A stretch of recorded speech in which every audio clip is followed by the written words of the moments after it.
Bonjour à tous, je suis le Dr M, je suis médecin généraliste. Aujourd'hui, je vais vous donner quelques conseils pour manger une pizza sans trop dépasser les limites, sans trop prendre de calories et sans trop avoir une digestion trop lourde ou en ayant limité les dégâts. En effet, manger une pizza entière, c'est beaucoup trop calorique, c'est des produits qui sont souvent transformés, c'est plutôt assez mauvais à la santé. Déjà, la première chose que vous pouvez faire, c'est au lieu de manger une pizza entière au restaurant, vous coupez la pizza en deux, vous la partagez à deux, et puis vous mangez une salade à côté. Comme ça, au moins, vous avez déjà éliminé la moitié du problème, si on peut dire.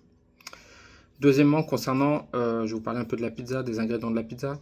La pizza, c'est globalement de la pâte, de la tomate, du fromage, avec plus ou moins dessus, merguez, jambon, deux, trois autres, de la charcuterie.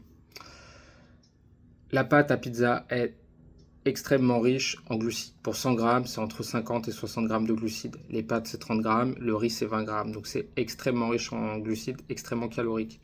De plus, cette pâte, souvent, il y a des additifs, il y a parfois même des huiles végétales à l'intérieur. C'est extrêmement transformé et pas très bon à la santé. La sauce tomate, souvent ce n'est pas du concentré de tomate, c'est une sauce tomate où dedans il va y avoir de l'huile végétale de mauvaise facture, comme de l'huile de tournesol ou de l'huile de colza qui va être extrêmement chauffée et du coup extrêmement modifiée. La sauce tomate pour certains va être extrêmement indigeste. Ensuite, le fromage, fromage râpé qui est rajouté par-dessus, de la même manière, c'est du fromage industriel de mauvaise qualité avec parfois des additifs. Ce n'est clairement pas très bon. La charcuterie, j'en ai déjà parlé lors des deux précédentes vidéos. La charcuterie est un carcinogène reconnu, facteur de risque du cancer colorectal, qui est donc à limiter. Si vous prenez par exemple jambon blanc, merguez, c'est quand même pas de la viande de très bonne qualité. Voilà, donc le moins on en mange, le mieux c'est. Toutefois, vous pouvez limiter les dégâts en faisant quoi? En prenant, si vous faites une pizza maison, avec de la pâte que vous avez fait vous-même, avec le moins de produits possible. De la tomate qui est plutôt être un concentré de tomate, qui donc 100% tomate, sans huile végétale ajoutée, qui va être que vous allez mettre en moins grosse quantité. Vous pouvez faire aussi une plus petite pizza.